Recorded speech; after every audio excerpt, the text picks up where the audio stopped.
It's now or never for Mercedes, and now we finally get to see what these Imola upgrades are and what it will genuinely bring for the Mercedes squad. Now, these upgrades have been talked about for super long, and I mean literally from Bahrain.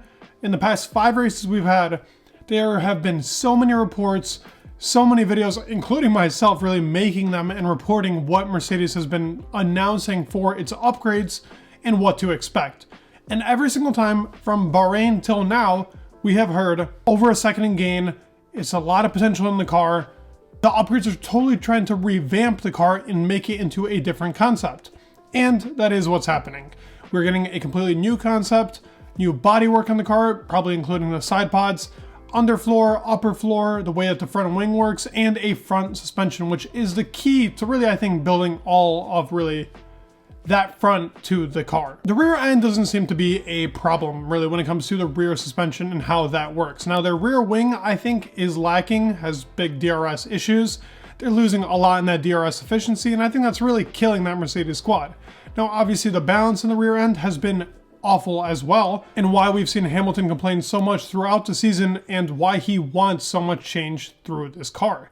And the biggest thing, and something that I really want to highlight as to what's coming for this Mercedes squad, is the balance in the car.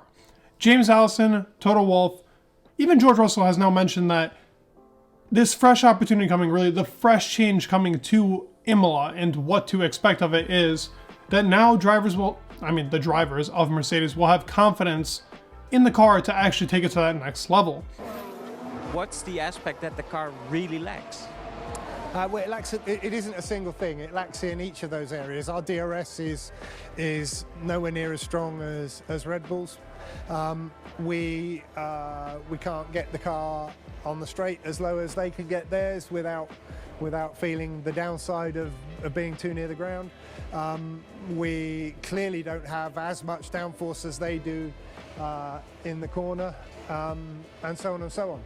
They say that W14 actually has a lot more performance than it's actually intended and showing. Drivers aren't comfortable with its rear end and are very afraid that the actual car is just going to butt out when they're going for a really risky corner and they really need to rely on their rear end. The car is very unstable there and they aren't able to actually really extract that full performance.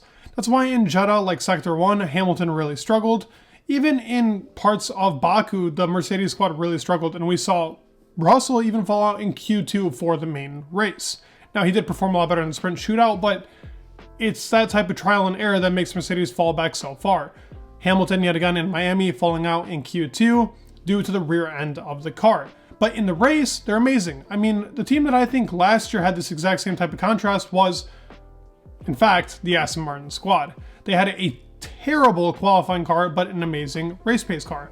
Now, obviously, Mercedes is kind of using that W13 concept on the W14, just a couple of little changes. So they've kind of kept that same qualifying to race day type of pace. They don't have the same race pace as they do quality pace. And now that isn't a bad thing. Look at Red Bull. Red Bull is, I would say, pretty even in qualifying with both Aston Martin and Ferrari. But when it comes to race day, they are the fastest car by far.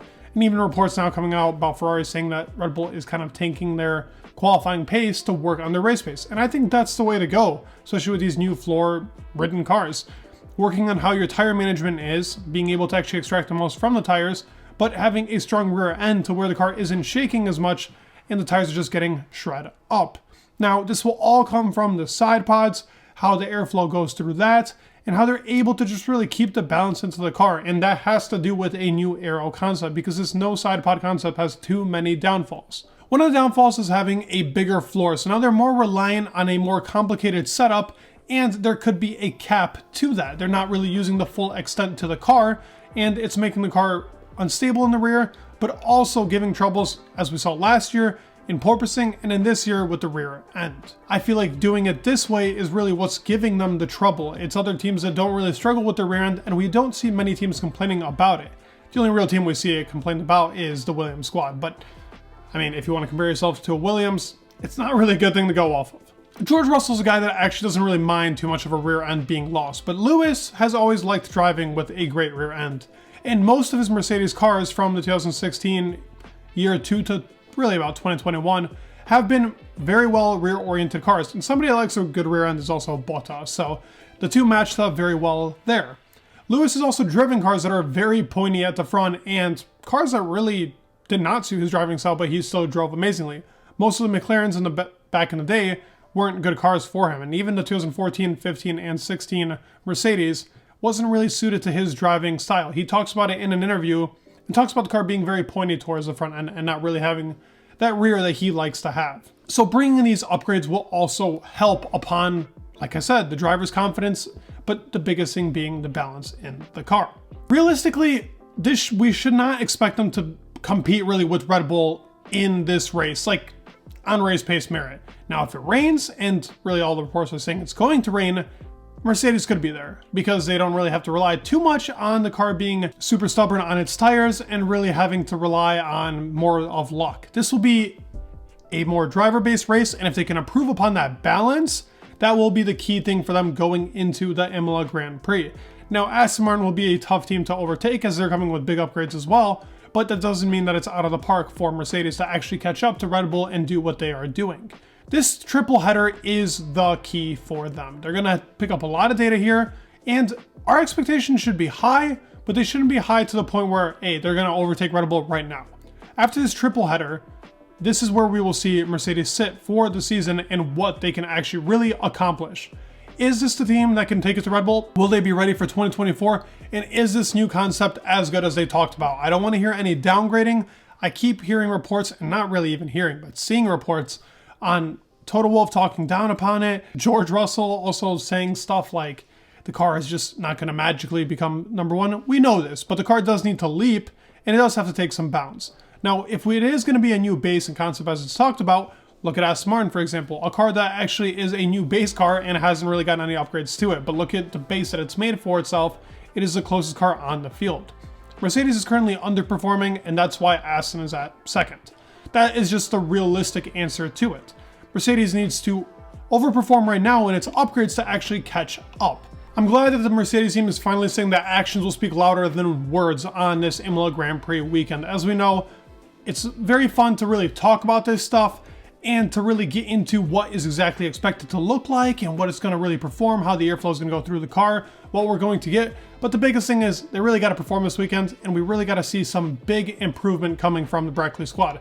And what Mercedes can really show in this floor era. They did develop their car very well last year, but this year is a different type of game. They're very much behind, and they need to be making improvements right then and now. Europe races are the most important races of the year because upgrades are easier to obtain, and the shipping costs a lot less because every team is really located in the European locations. This different development concept will play a big part into the future of Mercedes. And I think he'll play a big part into whether Hamilton will have the confidence to sign again with the Mercedes squad, and will he want to stay for a longer period of time.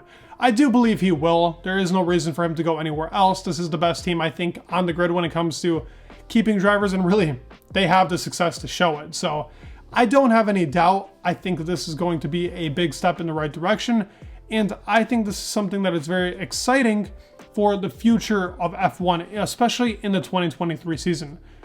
These upgrades are big talks, and we're all sick of waiting, so it's finally time to come. I'm going to be covering the upgrades and how they perform right after practice 1 and 2 on Friday. So expect an upload those days. It'll be talking about what Mercedes is going into and more about how I can actually, and finally seeing those upgrades onto the car and what they actually do for the car. Let me know your thoughts down below. Please leave a like, subscribe, it'd mean the world, and peace.